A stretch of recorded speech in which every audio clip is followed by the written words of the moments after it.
Que no crezca la cantidad de dinero.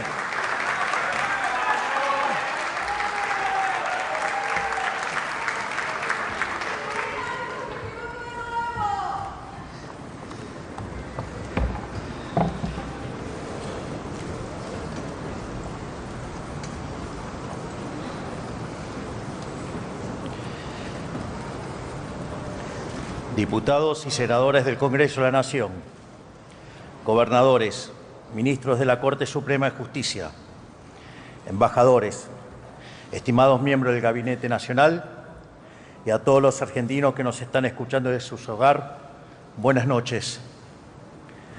Hoy estamos aquí reunidos, como establece la Constitución Nacional en su artículo 99, para dar cuenta del Estado de la Nación y así dar inicio a un nuevo periodo legislativo. Debo decir que miro hacia atrás a lo que fue nuestro primer discurso del Estado de la Nación e indudablemente podemos afirmar que hoy el país es radicalmente distinto a lo que era hace tan solo un año. Pero antes de hacer un balance acerca de lo que ha sido este primer año de gestión de la nueva Administración, quiero hacer una breve reflexión. Probablemente la sociedad argentina sea una de las más familiarizadas con la frustración política de la historia moderna. Para sintetizar esta idea en un número impalpable, somos un país en donde la pobreza se multiplicó por 10 entre 1974 y fines de 2023. Para tener una idea, desde la década del 70 hasta acá, el mundo bajó la pobreza del 50% al 10%. Y nosotros del 5 la llevamos al 50, una verdadera aberración fruto de la casta política. Eso quiere decir que la única experiencia que tuvieron los argentinos a lo largo de la mayoría de sus vidas fue una senda de deterioro de su poder adquisitivo, una larga agonía con pequeños intervalos de crecimiento, rápidamente frustrado por brutos masazos de realidad. Es natural que después de tantas décadas transitando esta espiral de empobrecimiento, para una gran mayoría la decadencia se sienta como una fatal e inescapable situación o una dolencia crónica a la que uno amargamente se acostumbra. Por programas económicos insostenibles y por infinitas promesas incumplidas, cada nueva experiencia política ha traído más frustración que la anterior. Por eso se habla de la ciclotimia política argentina. Nos ilusionamos con un cambio, chocamos, nos desencantamos y el ciclo comienza nuevamente, borrando con el codo lo escrito con la mano. Que se quede tranquila que no lo vamos a repetir, vas a crecer en libertad.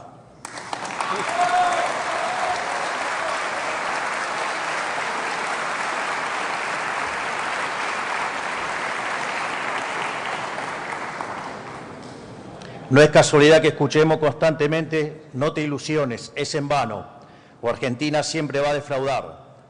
Tampoco es casualidad que las últimas elecciones las haya ganado el primer presidente liberal libertario, un completo outsider del sistema.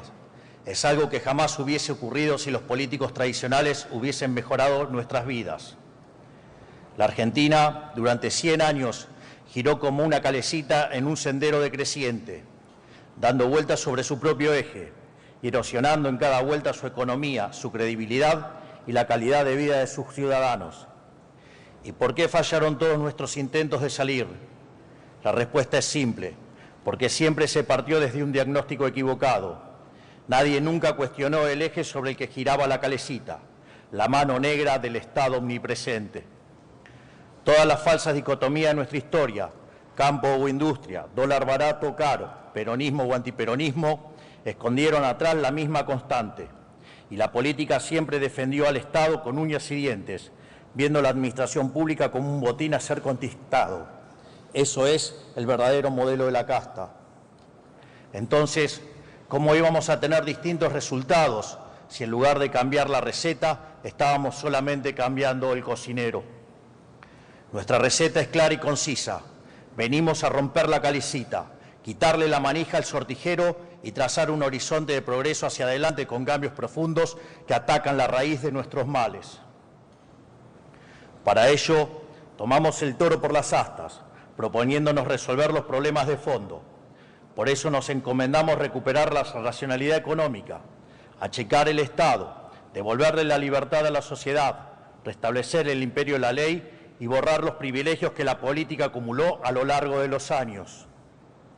De esta manera, pasamos de heredar 15 puntos de déficit fiscal consolidado entre el Tesoro y el Banco Central a tener durante nuestro primer año superávit financiero libre de default, algo que no había ocurrido en los últimos 123 años.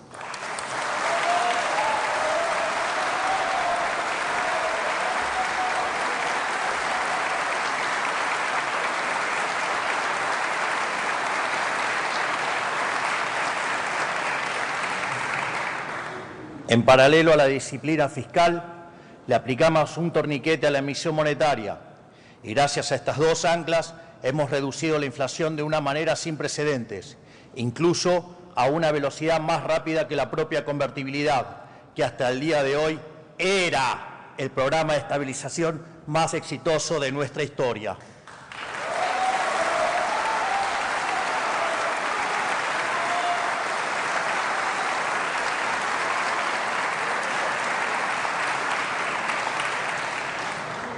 Hoy nosotros podemos hacer alarde, sin lugar a dudas, de que nuestro programa económico es el más exitoso hasta la fecha.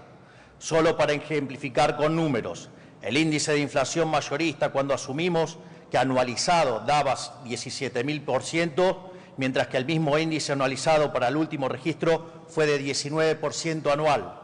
Y esto lo logramos sin confiscación tipo Plan Bonex, sin controles de precios, sin fijar el tipo de cambio y con recomposición tarifaria, algo que nunca se hizo en Argentina.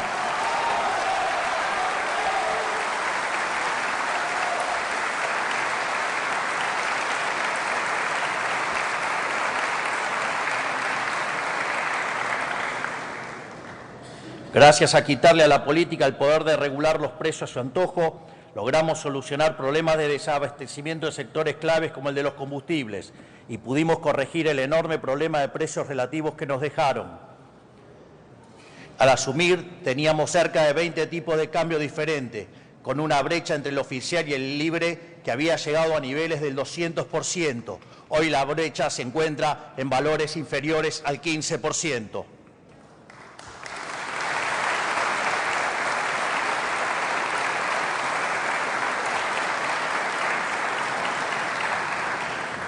Pasamos de una economía donde las cuotas habían dejado de existir a una economía donde existen créditos hipotecarios a 30 años. Es decir, pasamos de hablar de hiperinflación a hablar de estabilidad a largo plazo.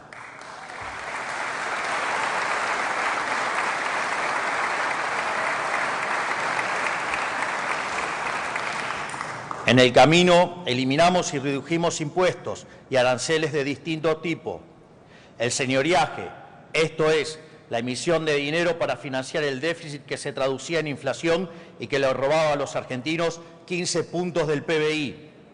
El impuesto país, las retenciones a las exportaciones de manera definitiva para las economías regionales y de manera transitoria para los productos tradicionales que tarde o temprano las vamos a terminar de eliminar.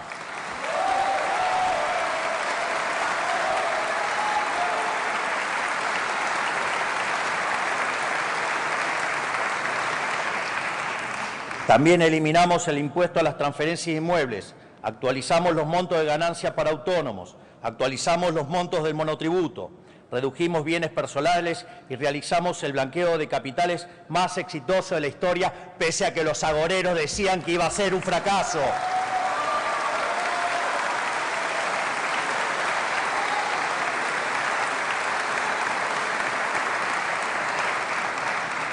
Además, redujimos aranceles a una gran cantidad de importaciones, eliminamos impuestos externos para la compra y venta de autos y redujimos derechos de importación para autos eléctricos e híbridos. Como consecuencia de todo esto, la economía en el año 2024, punta a punta, en términos interanuales, no solo no cayó, sino que creció entre las puntas alrededor del 5%. Esto ocurrió contra todos los augurios de los agoreros del fracaso, que pronosticaban una caída vertical de la actividad económica de la que no íbamos a recuperar. Esto es interesante porque cualquier otra experiencia con la mitad de ajuste sí hubiera derivado en caídas entre el 10 y el 15% del PBI. Entonces, cuando empezamos a hacer el ajuste, dijeron que era imposible, que ni siquiera íbamos a poder lograr un punto de ajuste en el propio 2024. Y en el primer mes de gestión, gracias a ese coloso que tenemos como ministro de Economía, que es Luis Toto Caputo, alcanzamos el equilibrio fiscal en el primer mes de gestión.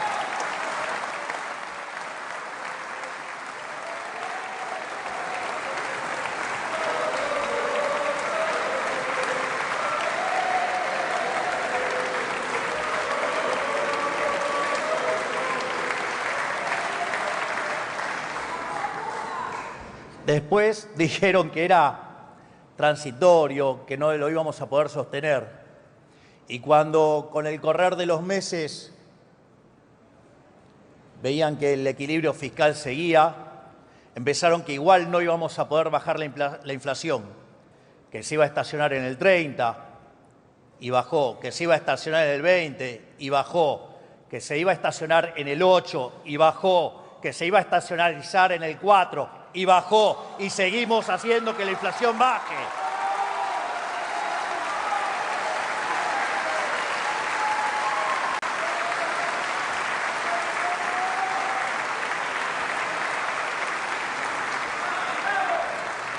Entonces, cuando ya era evidente que la inflación había entrado en un sendero decreciente, empezaron con las acusaciones del keynesianismo berreta, diciendo que nos íbamos a hundir y que la actividad económica se iba a desmoronar y que iba a explotar la pobreza. Qué malas noticias para ustedes keynesianos de acá y de todo el mundo, porque no solo eso, digamos, la actividad en medidas desestacionalizado, diciembre contra diciembre, terminó subiendo 4,8%, sin estacionalidad 5,5%. Desde abril que la economía no para de crecer y que ustedes keynesianos no pueden parar de llorar.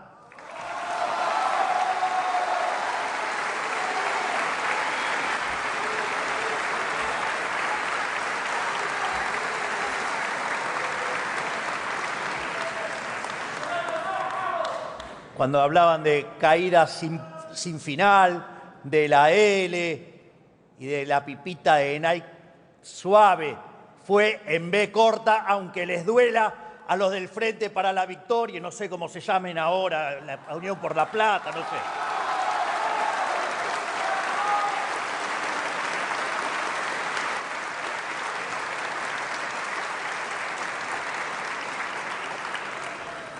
En definitiva, nuestro programa de ajuste fue expansivo. Fue expansivo porque, tal como dijimos durante la campaña, la gran mayoría del ajuste recayó sobre el sector público y no sobre el sector privado, al que le devolvimos cerca de 15 puntos del PBI al eliminar el déficit fiscal. Y además le devolvimos 5 puntos adicionales, dado el crecimiento económico entre diciembre 23 y diciembre 24. Fruto de ello es que observamos cómo la pobreza en la frecuencia mensual medida por la Universidad Torcuato Di Itela, que metodológicamente es similar a la de CEDLAS, de la UCA y el propio Ministerio de Capital Humano o el INDEC en una frecuencia semestral, bajó del 56% al 33%, que en cantidad de habitantes se traduce en 10 millones de personas que salieron de la línea de la pobreza.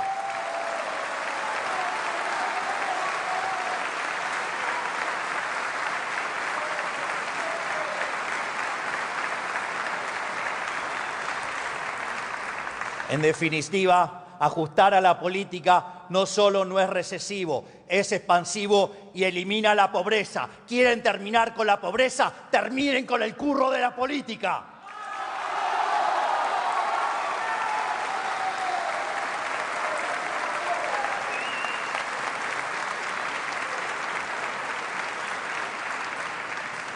Esta caída de la pobreza se vio impulsada por la baja de la inflación, el aumento sostenido de los salarios reales y las jubilaciones y el aumento de la AUH en términos reales y del plan alimentar, dado que para nosotros la reconstrucción argentina debe hacerse con todos adentro, en serio, no en discursos.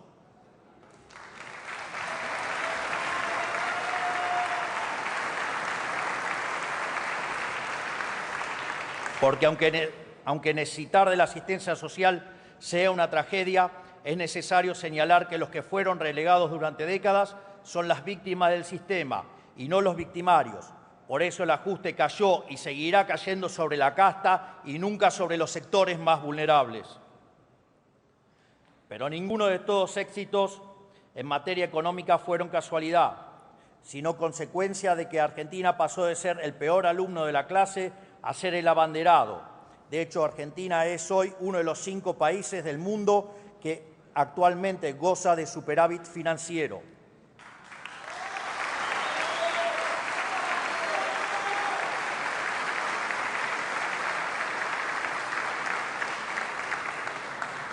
Eso explica también que los vaivenes históricos del prime time televisivo no redunden en cimbronazos económicos para decepción de políticos mezquinos y mandriles. Cuando los fundamentos del programa se mantienen, el ruido de la coyuntura no es otra cosa que eso, solo ruido. Al mismo tiempo, nos propusimos achicar el Estado de manera absoluta. Así fue como cerramos más de 200 áreas del Poder Ejecutivo con funciones duplicadas u obsoletas y echamos a más de 40.000 empleados públicos cuyos sueldos cargaban sobre las ya castigadas espaldas del sector privado. Para ver la ridiculez del Estado presente y las aberraciones que hicieron para estafar a los argentinos con el Estado, tomé uno de los tantos ejemplos que tenemos para contar, que es, por ejemplo, el de la agencia de viajes. Entonces, teníamos dirección de agencia de viajes. Además, teníamos dirección de control de agencia de viajes. Y además teníamos dirección de registro de agencia de viajes. Un escándalo, todo armado para estafar a los argentinos de bien en favor de la casta política.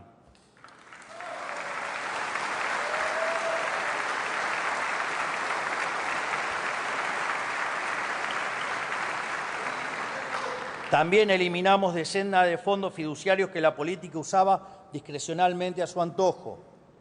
Eliminamos cajas de militancia como el INCA, el INADI, el Ministerio de la Mujer y TELAM. Y volvimos superioritarias empresas emblemáticas de la militancia deficitaria, como Aerolíneas Argentinas, AISA, Intercambio y ENARSA, entre otras, mientras empezamos a dar los primeros pasos para la privatización de todas las empresas públicas, porque entendemos que el Estado no está para reemplazar al empresario.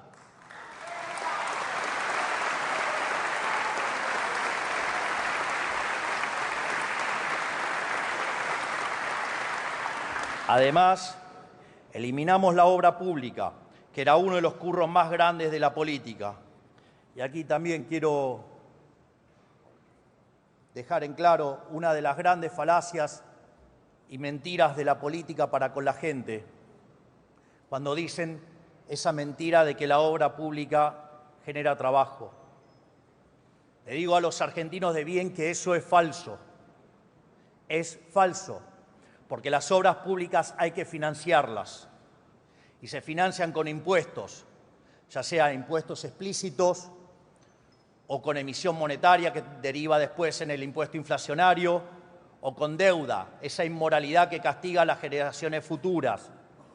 Por lo tanto, cuando se financia la obra pública, se quita capacidad de demanda en otros sectores y el empleo que se crea con la obra pública es empleo que se destruyó en otras áreas de la economía, áreas donde sí la gente quería gastar y no estas cosas de prepo hechas por el Estado que solo benefician a aquellos que la ejecutan y a nada a los argentinos de bien. Por lo tanto, espero que por lo menos del debate público, después de quedar claro esto, erradiquemos esa mentira de que la obra pública no genera puestos de trabajo. La obra pública genera impuestos.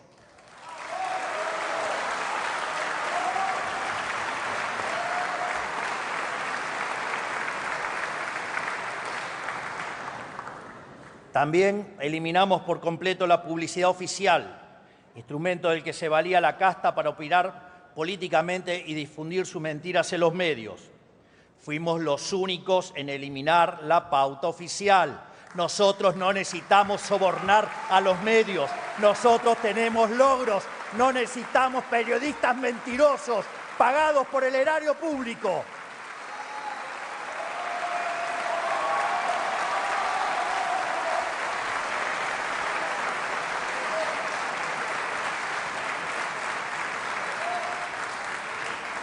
Le quitamos potestades ridículas al Estado que nunca se le debieron haber concedido.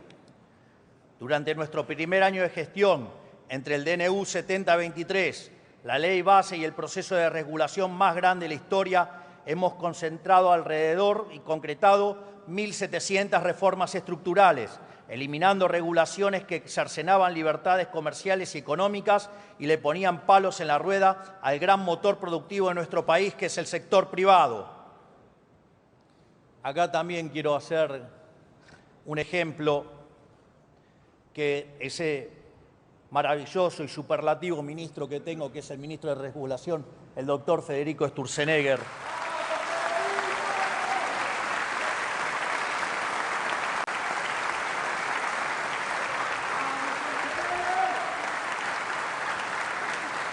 es más, dada las costumbres de una parte de la clase política, hemos decidido hacer el ejemplo en términos cuánto pesaba el papel. Entonces, por ejemplo, en el caso de las regulaciones para las frutas, las regulaciones que teníamos pesaban 1.600 gramos. Hoy, con el accionar de Federico Sturzenegger, esas regulaciones han caído a 80 gramos, es decir, cayeron en un 95%.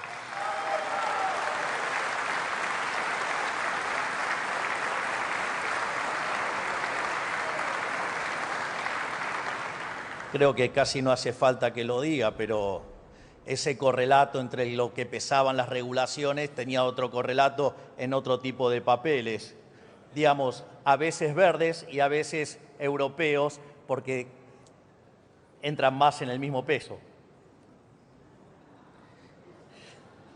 Gracias a ello logramos desregular 30 mercados que hoy son más libres, como por ejemplo el transporte aerocomercial, que el mes pasado tuvo un récord histórico, con más de 4,5 millones de pasajeros transportados, superando en demasía el anterior registro que fue en el año 2019, la revolución de los aviones, pero recargada. Quizás el ejemplo más emblemático de nuestro modelo sea el mercado inmobiliario. Gracias a que eliminamos la ley infame y difunta ley de alquileres, se multiplicaron exponencialmente los alquileres publicados y el costo del alquiler bajó hasta un 30% en términos reales.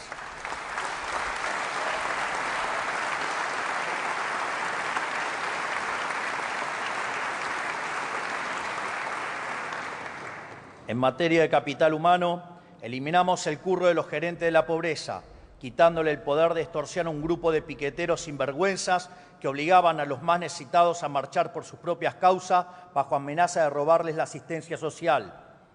Gracias a esto logramos bajar la cantidad de piquetes en la calle y rutas de más de 8.200 a 0. Sí, escucharon bien, en 2023 tuvimos más de 30 piquetes por día hábil y ahora hace más de 10 meses que no hay un solo piquete en la calle de todo el país.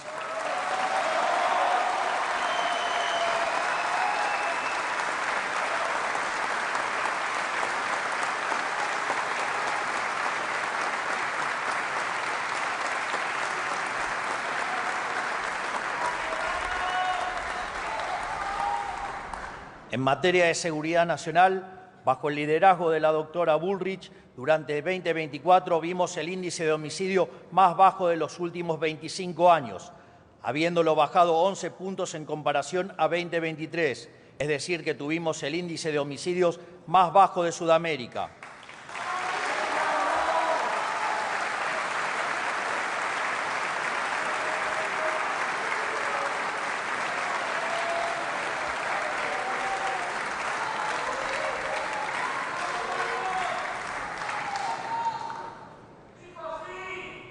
En Rosario, una ciudad que estaba completamente atormentada por el narcotráfico, gracias al Plan Bandera encabezado por la ministra, vimos el índice de criminalidad más bajo desde 2006, con menos de 100 crímenes registrados. En definitiva, gracias, ministra Bullrich, por devolvernos el orden y la paz y la seguridad a los argentinos de bien, para que sea un infierno para los delincuentes.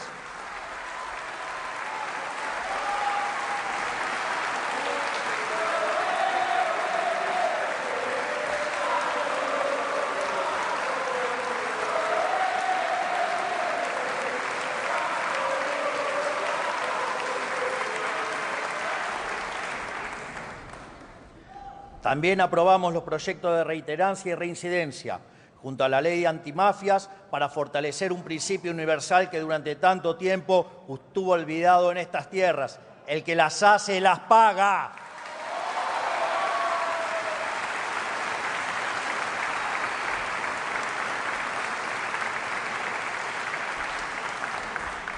En materia judicial, implementamos el sistema acusatorio en 12 provincias, la mitad del país, que permitió lograr condenar por narcotráfico en tan solo un mes cuando antes tardaban más de 3 años. A su vez, estamos impulsando el juicio por jurados, una de las reformas que nos debíamos desde la fundación del país para que la vida, la libertad y la propiedad de los argentinos dependan en última instancia de la decisión de sus conciudadanos y no de un juez, eliminando así el último vestigio de poder monárquico en la justicia.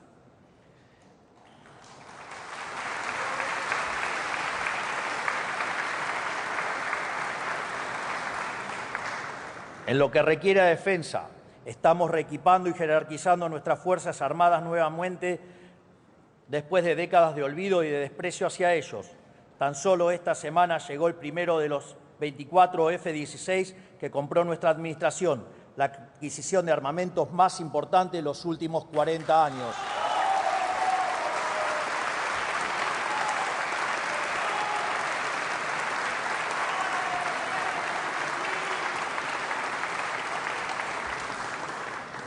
En política exterior, pasamos de ser un hazmerreír a nivel global, aliado de los países con peor performance del concierto de las naciones, como Cuba y Venezuela, a ser un protagonista inesperado. Hoy, producto de nuestra ambiciosa política económica y de nuestras posiciones férreas en política exterior, los ojos del mundo se posan sobre la Argentina después de mucho tiempo y en algunos casos incluso toman nota del trabajo que hemos hecho para aplicarlo en sus propios países, como está haciendo Elon Musk al frente de la cartera de regulación en los Estados Unidos.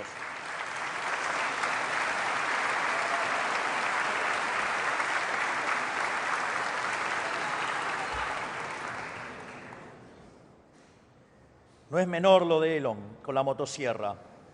La motosierra hoy es un símbolo de cambio de época y el inicio de una nueva era dorada para la humanidad, pero esta vez, en vez de ir a contramano del mundo, Argentina está a la vanguardia del mundo.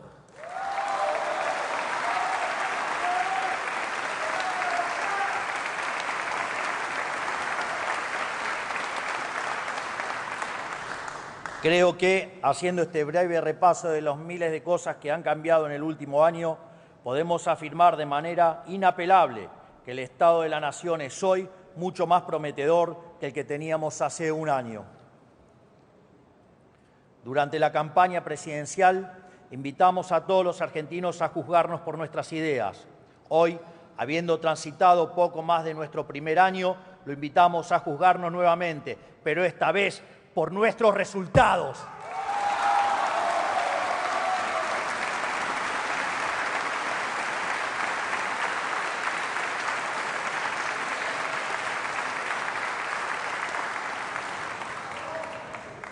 Esto es sumamente importante, porque si la resignación argentina es producto de las promesas incumplidas, su redención dependerá de que cumplamos nuestra palabra, y lo vamos a hacer a rajatabla.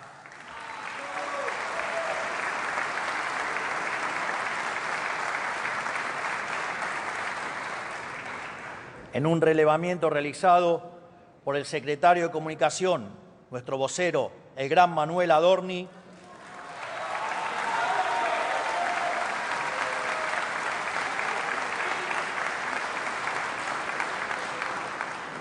hemos concluido que en nuestro primer año de gestión, es decir, 25% del tiempo de nuestro mandato, ya hemos cumplido o estamos cumpliendo más del 75% de nuestras promesas, algo inédito en la historia argentina.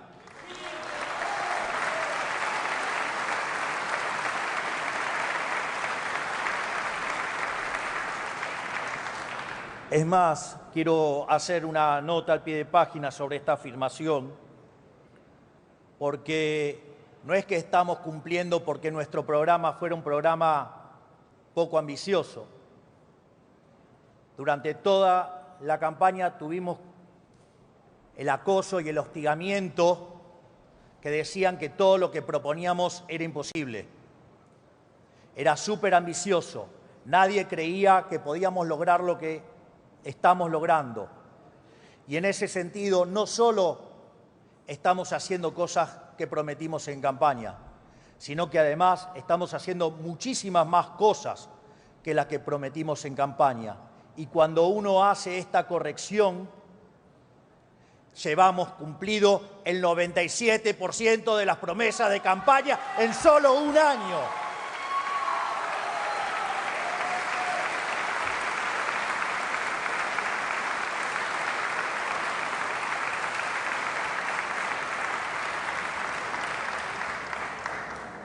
Y es por ello que quiero hacer un alto en el discurso, porque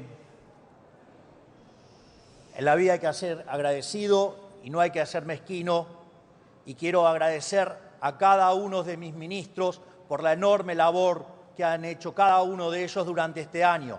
Quiero dar las gracias al doctor Guillermo Francos, a Toto Caputo, a Santiago Bausili, a Patricia Bullrich, a Sandra Petovelo, a Federico Sturzenegger, a Luis Petri, a Mariano Cuneo Libarona, a Mario Lugones, a Gerardo Huerten, a Manuel Adorni y Karina Milei por permitirme liderar el mejor gobierno de la historia argentina.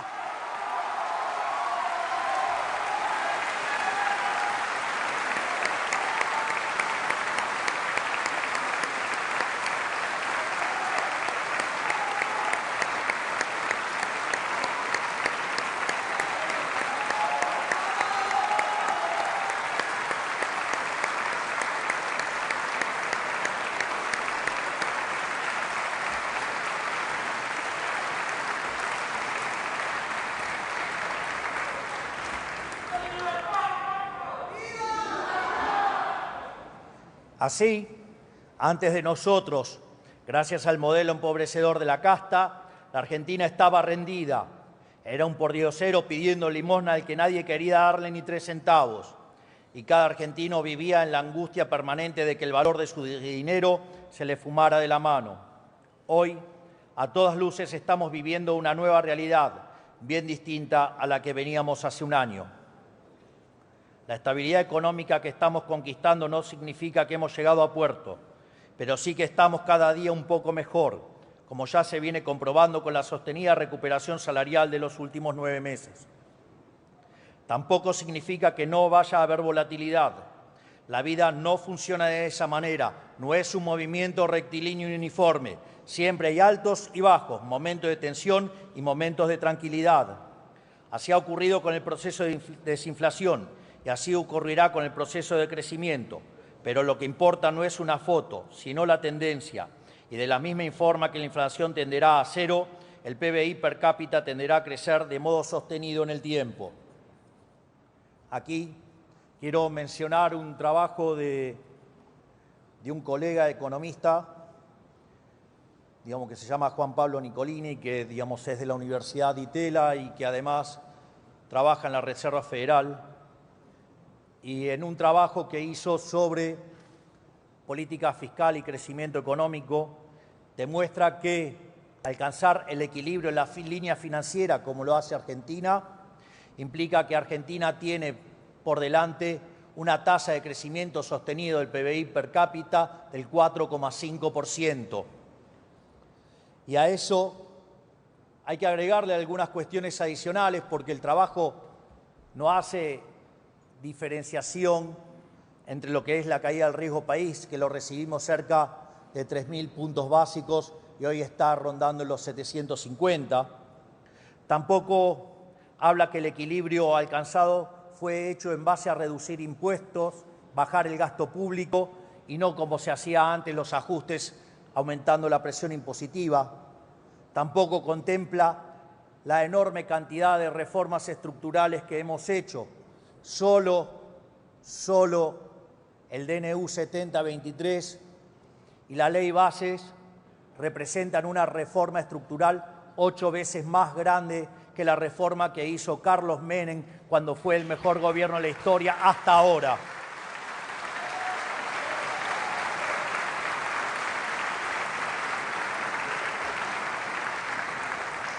Imagínense si además sumamos las 900 regulaciones que Federico Sturzenegger eliminó en el camino, si sumamos el RIGI y si asumimos también, digamos, que estamos terminando con la distorsión que genera la inflación. Pero Roma no se construyó en un día y la realidad es que lo que he hecho hasta ahora es apenas una pequeña muestra de lo que el país necesita para curarse de forma definitiva. Para lograr ese objetivo necesitamos tener un modelo sustentable en el tiempo, un ordenamiento jurídico que proteja el fruto del esfuerzo de cada argentino y un modelo institucional acorde al país con ambición de grandeza. Por eso necesitamos seguir llevando a cabo innumerable cantidad de reformas de fondo. El único camino para reconstruir la Argentina es el del reformismo permanente. Al año pasado lo bautizamos el año de la defensa de la vida, la propiedad y la libertad, porque fue el año en el cual le dijimos basta al modelo de la casta política y dimos los primeros pasos en la dirección del modelo de la libertad.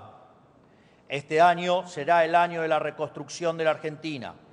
Ya sentadas las bases, debemos empezar a reconstruir los cimientos de nuestra gran nación, pero nada de todo eso será posible si no avanzamos en atacar los problemas estructurales del país. Nuestros equipos están trabajando en más de una docena de leyes de fondo, es decir, que ponen los cimientos sobre los que debe construirse este nuevo edificio. Estos proyectos atacan desde cuestiones económicas hasta cuestiones administrativas del Estado, financieras, penales, civiles, cuestiones vinculadas a la seguridad nacional, nuestro sistema de inteligencia, cuestiones vinculadas al comercio, a la propiedad privada y una serie de temas estructurales que hacen del diseño institucional de un país que debe pensar en grande. Hoy quiero aprovechar para mencionar algunas sobre las que estamos trabajando. En función de la predisposición de este Congreso, de la dinámica de la campaña electoral que comienza en breve y de la secuencialidad económica necesaria, estas reformas podrán ser abordadas o bien durante este periodo legislativo o las abordaremos a partir del 11 de diciembre de este mismo año.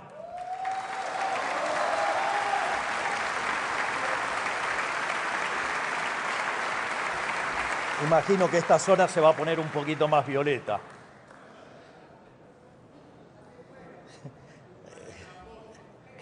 Sí, y decanta.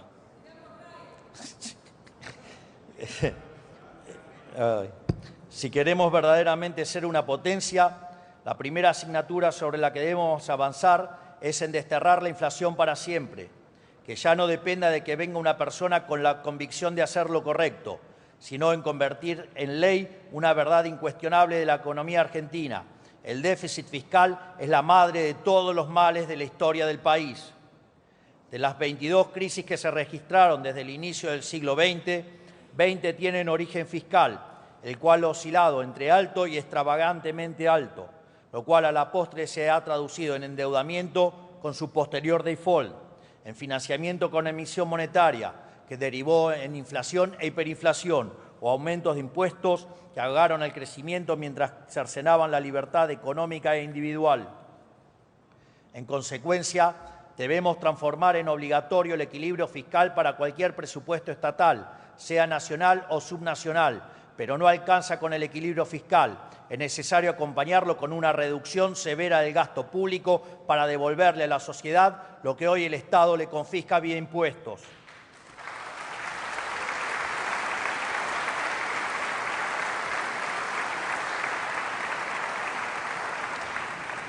Por eso debemos establecer también una meta fiscal para que en el 2027 el gasto público consolidado de Argentina sea de 25 puntos del PBI como máximo, tal como nos comprometimos todos en el Pacto de Mayo, donde tanto el Estado Nacional como las provincias y los municipios tendrán que cumplir su parte.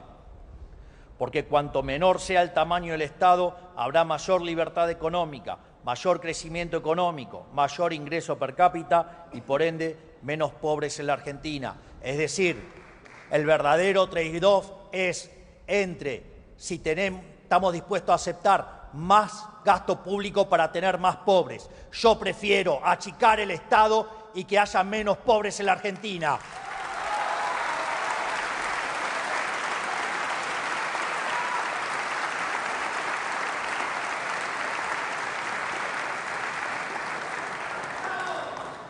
Es necesario seguir pasando la motosierra profunda por el Estado para remover capas geológicas de gasto injustificado y achicar el Estado en serio.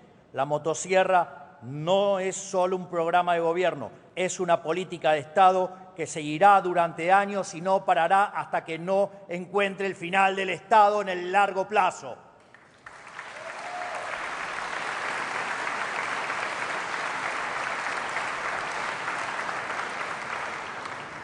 Hay que revisar área por área del Estado y ninguna es más importante que privatizar las empresas públicas, porque aunque hoy sean superioritarias por primera vez después de 15 años, no dejan de ser una carga para el sector privado. Si bien la Ley Bases y el DNU 7023 incluyeron elementos fundamentales para dar los primeros pasos en reformar el mundo del trabajo, necesitamos profundizar este camino.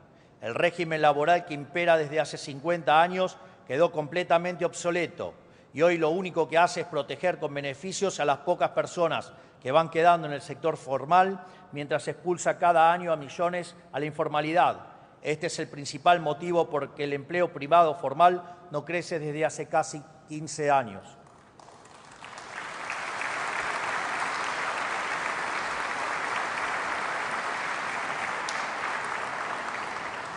En este sentido, solo con un mercado laboral dinámico que genere empleo formal podremos aspirar a tener el sistema previsional sustentable que décadas de desmanejo arruinaron. También es imperativo llevar a cabo una reforma impositiva estructural para así reducir en un 90% la cantidad de impuestos nacionales y pasar a tener únicamente 6 impuestos, terminando con el infierno logístico que implica tributar en Argentina. Sumado a eso, el espíritu de la reforma en la que estamos trabajando es brindarle autonomía fiscal a las provincias en los impuestos que hoy recauda el Estado Nacional en su nombre.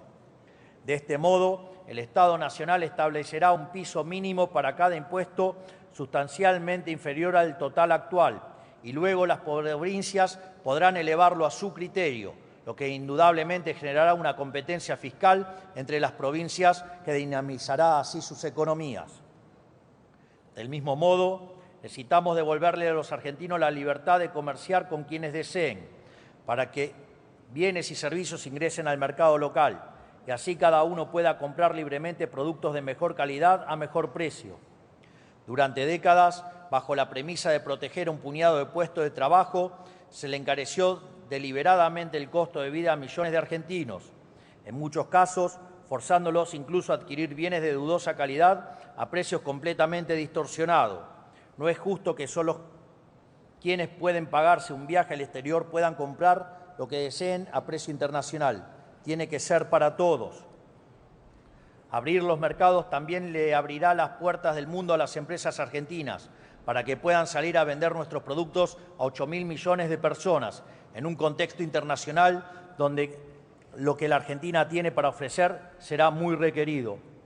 También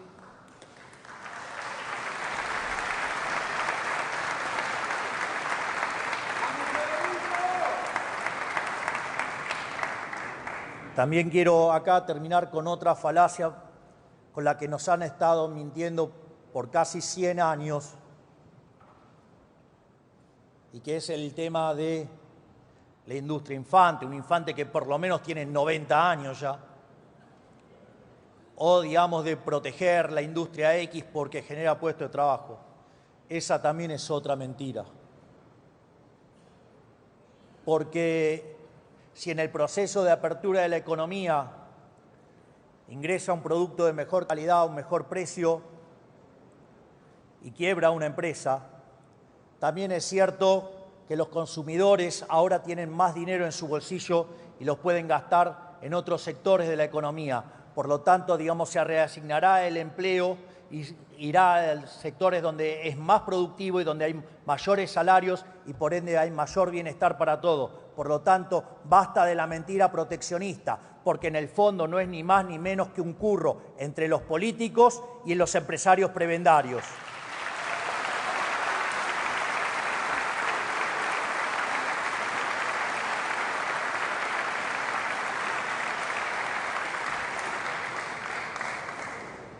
El primer paso en este sendero es la oportunidad histórica que tenemos para entablar un acuerdo comercial con Estados Unidos.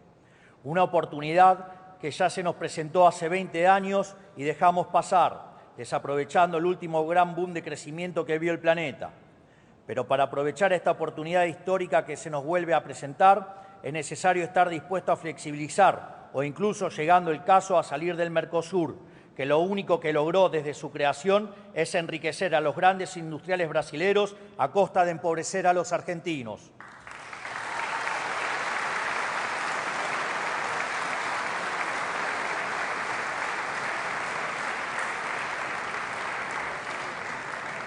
Pero hace falta ir aún más profundo, restableciendo la inviolabilidad de la propiedad privada, para lo cual hace falta descender al subsuelo de las leyes, los códigos civil y comercial y procesal civil y comercial.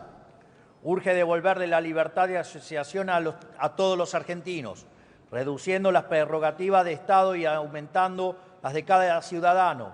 Es inadmisible que los individuos no tengan derecho a pactar acuerdos libremente entre sí sin la intromisión de cualquier juez de poca monta, cuyo capricho a menudo está aparejado de ataduras políticas o económicas.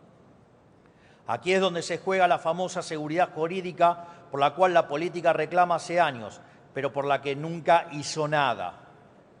Esto se resuelve con un código civil y comercial claro e impermeable a la interpretación maliciosa de cualquier juzgado. Además, el orden público y la vida social en paz deben volver a ser la regla y no la excepción en la Argentina. Actualmente tenemos un sistema judicial y un código penal repleto de grietas por los que se coló el virus del antipunitivismo, que además de estar moralmente mal, demostró su estrepitoso fracaso. Lo vimos esta semana en la trágica noticia de Kim Gómez, una nena de tan solo 7 años que fue brutalmente asesinada. Quiero expresar mis condolencias para con su familia y asegurarles que tienen el compromiso de este presidente para luchar incansablemente contra el flagelo de la inseguridad.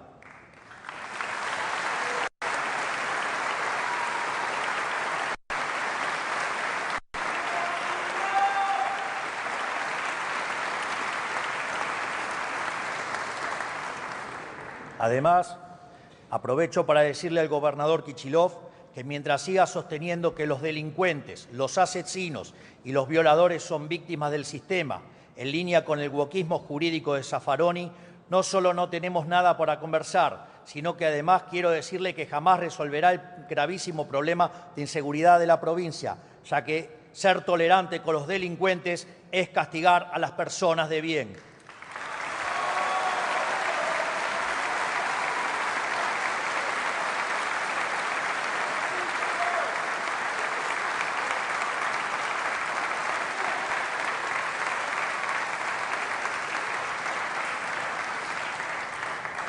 Si quiere resolver el problema, tiene 2 alternativas: abandonar esa visión abolicionista y castigar a los criminales, o correrse del camino y dejarnos resolver el problema nosotros, porque si hay algo que caracteriza a este gobierno nacional es que no nos tiembla el pulso y los problemas los arreglamos en serio.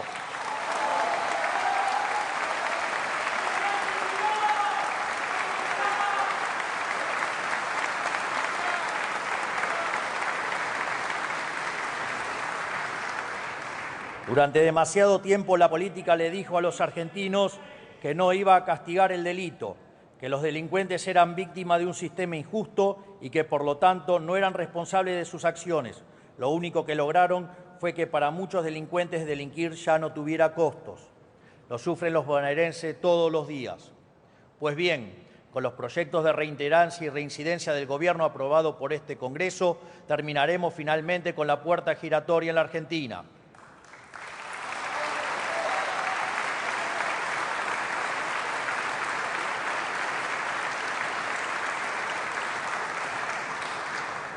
Además, la implementación del nuevo Código Procesal Penal en todo el país está demostrando de forma inapelable su capacidad de acelerar los tiempos de un juicio de años a meses, y tenemos la responsabilidad de extender el funcionamiento de este sistema a todas las provincias del país. Pero la eficacia del proceso penal es solo una arista de la cuestión. Necesitamos elevar los costos para quienes delinquen. Por eso necesitamos aprobar la ley de baja de la edad de imputabilidad, para que quienes son lo suficientemente conscientes para cometer crímenes de adultos paguen las consecuencias de sus actos como adultos.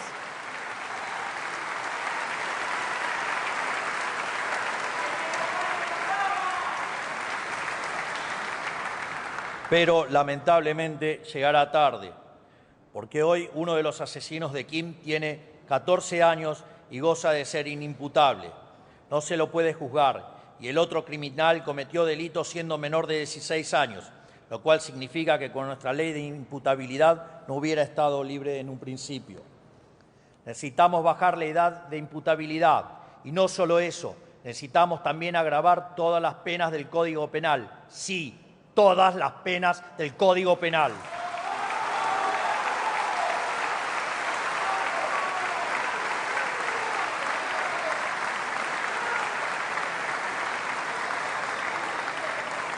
Emprendiendo así la reforma del Código Penal más importante de los últimos 100 años, algo que tiene que ocurrir en carácter de urgente. Pero el problema no se limita al crimen ordinario. El narcotráfico y el terrorismo representan un peligro claro y presente para los argentinos. Desde las ciudades tomadas por el narco hasta la tragedia de la familia Vivas, todos los días nos recuerdan que los argentinos necesitamos instrumentos para luchar contra quienes quieren atentar contra nuestras vidas. No tendremos piedad con el crimen organizado ni con el terrorismo. Para ello, la flamante ley antimafia nos permitirá meternos sin la intermediación de gobiernos locales en las madrigueras del narcotráfico. Además, estamos trabajando en una ley de seguridad nacional que le provea herramientas al Estado Nacional, a nuestro servicio de inteligencia y a nuestras fuerzas para perseguir a quienes quieren atentar contra la vida de los argentinos.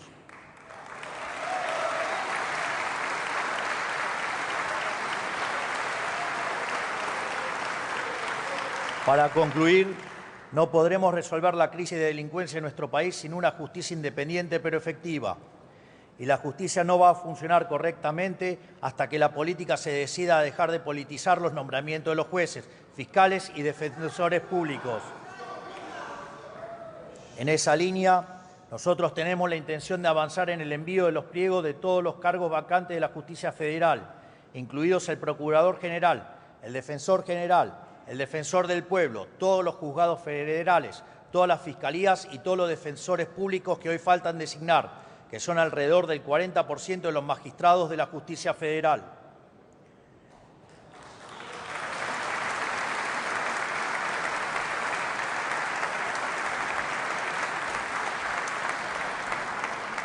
Esto tiene que ser obvio para todos.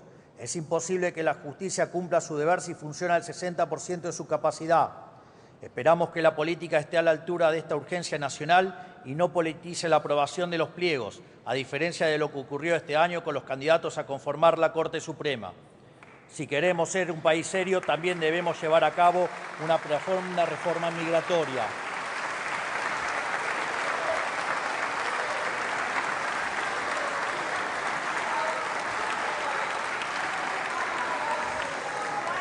Léela, Manes, te va a hacer bien. Supuestamente vos entendés cómo funciona el cerebro y parece que no aprendiste nada. Léela bien.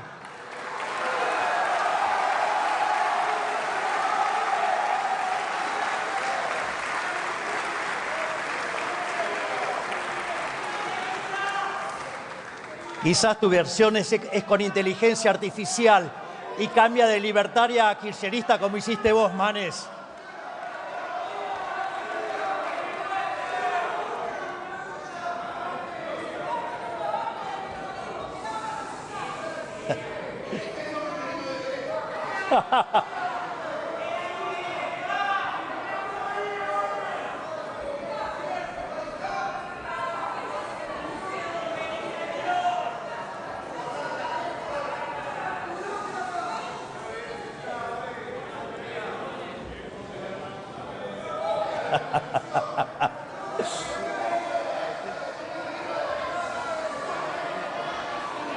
Manes, te falta mucha teoría política. No podés confundir Les colectivistas pido silencio, por con favor, mientras libertarios, habla el por favor. presidente de la Nación. Muchas gracias.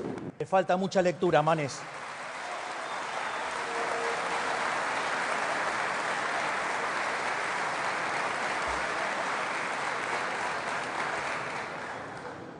Nuestra nación ha sido generosa con los inmigrantes, pero otra cosa distinta es ser tomado de tontos por nuestros vecinos o ser un centro de beneficiario pagado por el bolsillo de los argentinos. Queremos que aquellos extranjeros que estén de forma transitoria o temporaria en nuestro país tengan que pagar los servicios que utilizan.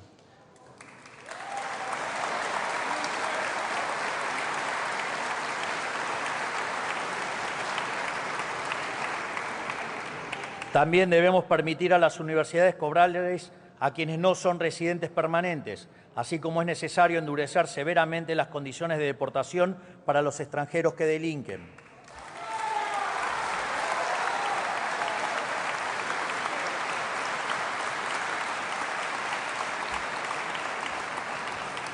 Es lo que hace cualquier país que se hace valer, y si esto necesita algún tipo de justificación es porque a lo largo del último siglo se ha vuelto costumbre la falta de respeto al pagador de impuestos.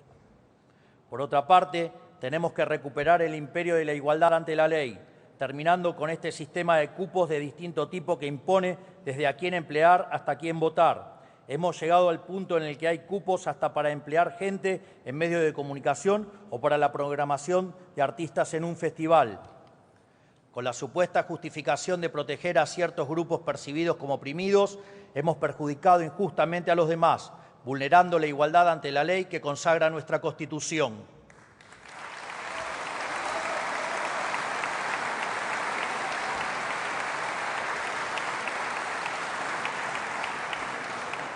Tenemos que recuperar una verdad básica de la democracia liberal, que es el límite de los derechos de uno son los derechos del prójimo. Estos son unos pocos de los tantos proyectos de reforma de fondo en los que estamos trabajando y en los que avanzaremos en la medida que la dinámica política y la secuencialidad económica lo requieran. Finalmente, pero no por eso menos importantes, para hacer realidad estos proyectos y los cambios que el pueblo argentino demanda, estamos avanzando en un acuerdo con el Fondo Monetario Internacional para poder terminar de sanear el balance del Banco Central y salir del cepo cambiario definitivamente durante este año.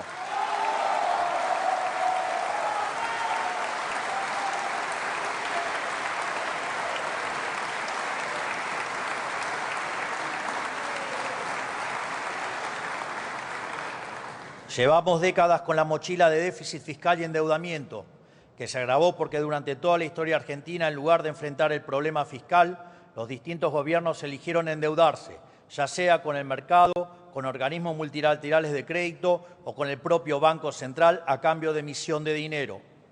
Por eso, hoy, gracias a la solvencia de nuestro programa económico, estamos en condiciones de emprender este nuevo acuerdo sin aumentar nuestra deuda bruta. Para que se entienda la dimensión del problema monetario que arrastramos desde el inicio de nuestra gestión y para que se entienda también que estamos buscando con este nuevo acuerdo, es importante describir brevemente el problema. El Banco Central, como todo agente de la economía, tiene un balance patrimonial, cuya identidad contable señala que el patrimonio neto del mismo viene dado por la diferencia entre sus activos y pasivos. En cuanto a los activos del Banco Central, los mismos se componen de reservas internacionales y títulos públicos emitidos por el Gobierno Nacional. En cuanto al pasivo, en el mismo se encuentra la base monetaria, esto es, el dinero emitido que está en manos de los ciudadanos y los bancos en formato de encaje, y la deuda remunerado, lo que antes se llamaba LEVAX, luego LELIX, después PASES.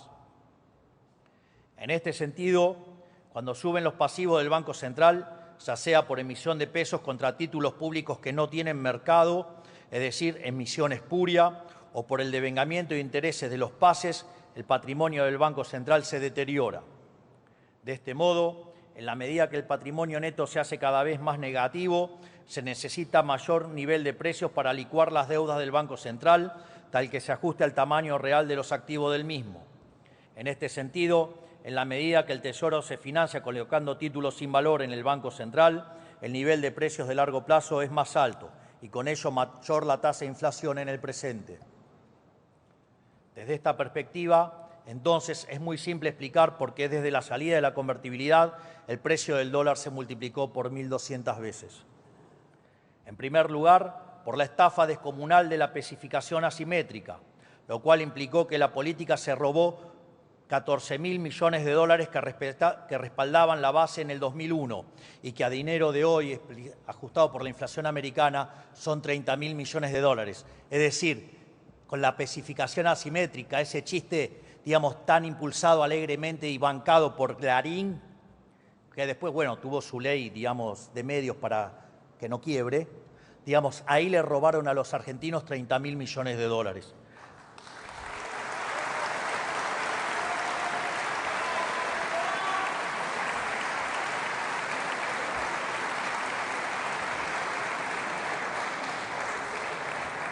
La segunda estafa fue el Fondo del Bicentenario, cuando por el capricho electoral de Cristina Fernández de Kirchner se extrajeron del Banco Central 10.000 millones de dólares, que a dinero de hoy serían 15.000 millones de dólares. O sea, ahí le robaron al Banco Central 15.000 millones de dólares, que en el fondo se lo robaron a todos los argentinos vía impuesto inflacionario. Sin embargo, el saqueo de los políticos por medio del Banco Central no se acaba con esas dos estafas monumentales, sino que a eso hay que sumar los 25.000 millones de dólares futuros en el 2015 y los 40.000 millones de las IRAs en el 2023. Esto significa que en los últimos 25 años la política vía el Banco Central le robó a los argentinos 110.000 millones de dólares. Vengan ahora a hablar de estafa piramidal, dale.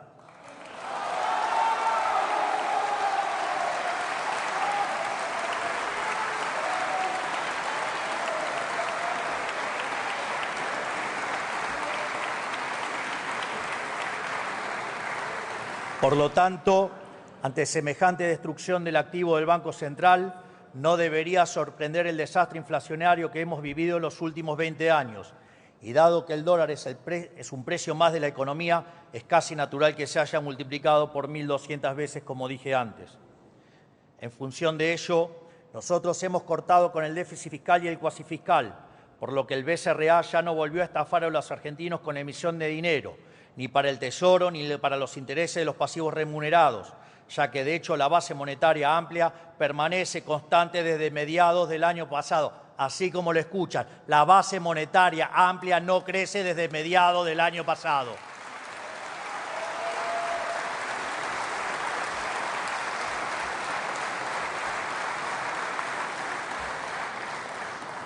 Tampoco se buscó la solución mediante la toma de deuda en el mercado, ya que la deuda consolidada de la nación bajó en 30.000 millones de dólares.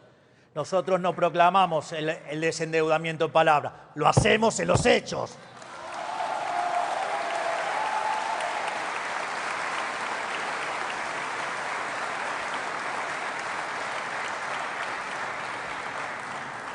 Por lo tanto, el presente acuerdo con el FMI lo que busca es restaurar el activo del Banco Central y con ello su patrimonio, para que de este modo la inflación sea solo un mal recuerdo del pasado. Así, el dinero que ingrese del FMI, el Tesoro lo utilizará para cancelar parte de su deuda con el Banco Central.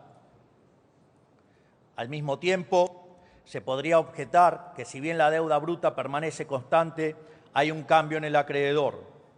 Sin embargo, este argumento implicaría aceptar que la política está dispuesta a seguir estafando a los argentinos con la inflación. Esto es, alguien podría señalar que estamos cambiando impuestos explícitos por un impuesto implícito no legislado. Sin embargo, lo interesante aquí es que nosotros vamos a honrar nuestros compromisos y los fondos para enfrentar esta deuda surgirán de un mayor ajuste fiscal vía reducción del gasto público, de modo tal que la operación resultante en una transferencia de riqueza desde el Estado a todos los argentinos de bien y en especial a los segmentos más vulnerables de la población, ya que ellos son los más castigados por el impuesto inflacionario.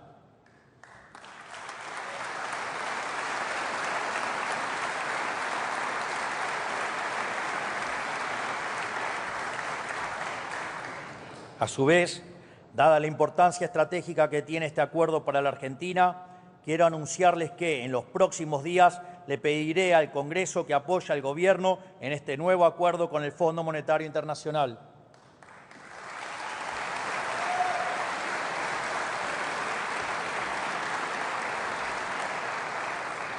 Este nuevo acuerdo nos brindará las herramientas para allanar el camino hacia un esquema cambiario más libre y eficiente para todos nuestros ciudadanos y para poder atraer mayores inversiones que se traduzcan en menor inflación, mayor crecimiento y nivel de empleo, con las consecuencias mejores salarios que implican menor cantidad de pobres e indigentes. Quiero ser claro con una cosa. Nosotros vamos a resolver el problema que todos los gobiernos anteriores causaron con el déficit fiscal y su financiamiento. En consecuencia, esperamos que este Congreso adopte la misma postura que tuvieron con todos los demás, que es acompañar desde sus bancas, apoyando al Gobierno en este nuevo acuerdo. En definitiva, como verán, si bien hemos colocado los cimientos del cambio, aún tenemos que poner ladrillo sobre ladrillo para reconstruir este edificio abatido que es nuestra nación. Y dado los vientos de cambio que soplan, estamos ante una oportunidad histórica. Muchos la han calificado tal vez como nuestra última oportunidad. Como expuse aquí mismo hace exactamente un año cuando los invité a firmar el Pacto de Mayo, mi preferencia sería que abordemos esta oportunidad histórica de reconstrucción en unidad, con todos los sectores de la política y la sociedad empujando en la misma dirección. Todavía sueño con que este cambio de rumbo puede ser la oportunidad para comenzar un ciclo de unidad nacional que nos exceda como generación, como ocurrió, digamos, en la primera parte del siglo XIX, y que dentro de 100 años, cuando escriban de esta época, puedan referirse a nosotros como la generación del 20 que cambió a la Argentina.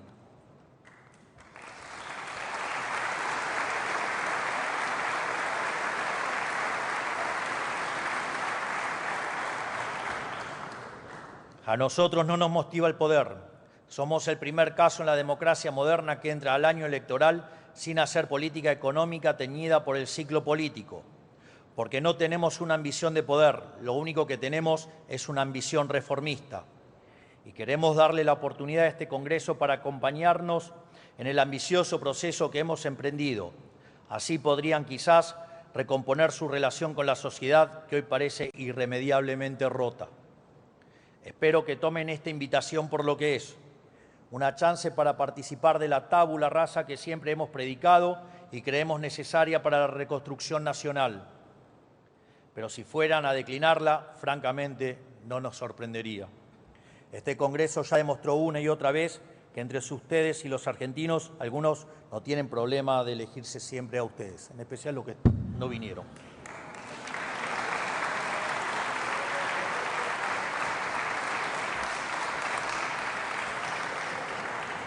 Esto es, algunos han hecho del Congreso un instrumento para defender las conquistas del Estado sobre el individuo, en vez de un instrumento para realizar los cambios profundos que el país necesita. Y ni que hablar de aquel sector de la política que está tan rancio al cambio y enemistado con la razón que ni siquiera se digna bajar al recinto para escuchar una apertura de sesiones legislativas.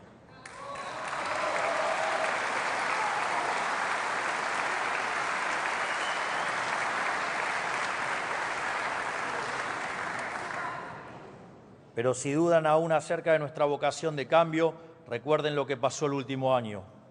Para todos y cada una de las reformas puestas en práctica nos dijeron que era imposible, pero pronto aprendieron a regañadientes que lo que nosotros nos proponemos lo cumplimos, no importa cuán empinado sea el camino ni cuántos obstáculos haya en el medio, porque para nosotros la política es el desafío de hacer posible lo que los políticos siempre dijeron que era imposible. Repito, para nosotros la política es el desafío de hacer posible lo que los políticos siempre dijeron que era imposible. Si no, miren lo que hicimos con el equilibrio fiscal.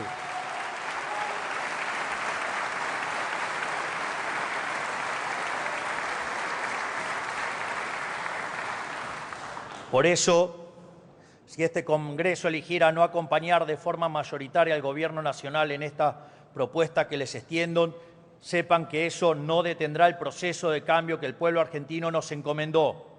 Lo vamos a hacer solo, lo vamos a hacer a nuestra manera, pero tarde o temprano lo vamos a hacer, librando la batalla que haya a librar en todos los frentes para lograrlo.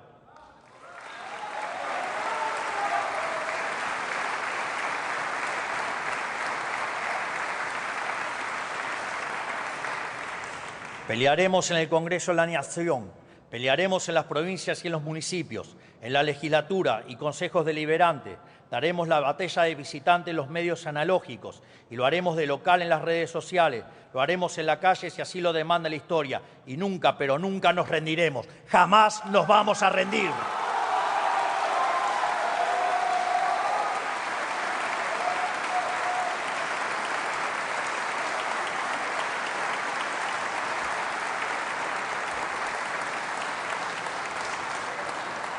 Y aunque les cueste entenderlo y se resistan, vamos a hacer a la Argentina grande nuevamente.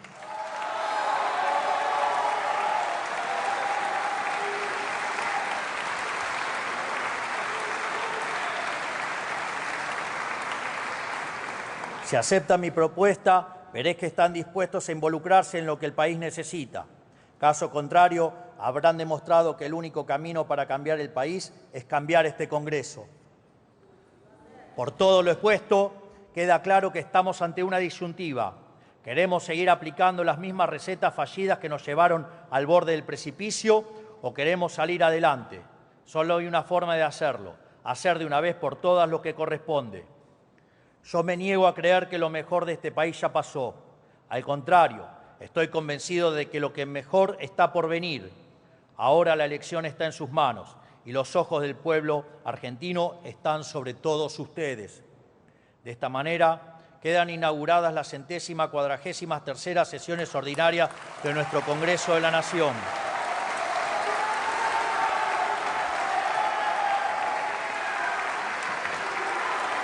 Señoras. Finalmente,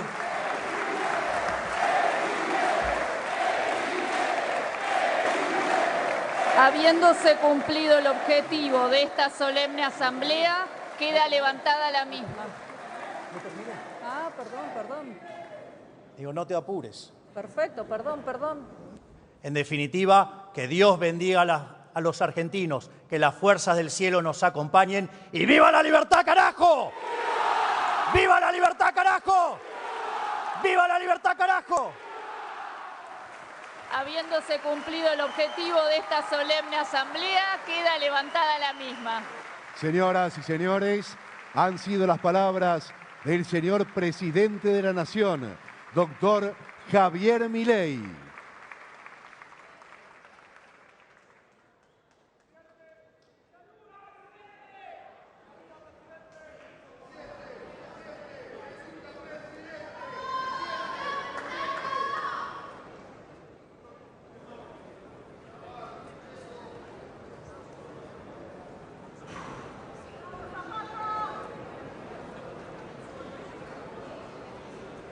En cumplimiento de la Ley 26.522 de Servicios de Comunicación Audiovisual, hasta aquí han transmitido LRA Radio Nacional, LS82 TV Canal 7, la televisión pública, junto a todas las emisoras que integran la cadena nacional de radio y televisión de todo el país y el servicio internacional RAE, Radiodifusión Argentina al Exterior.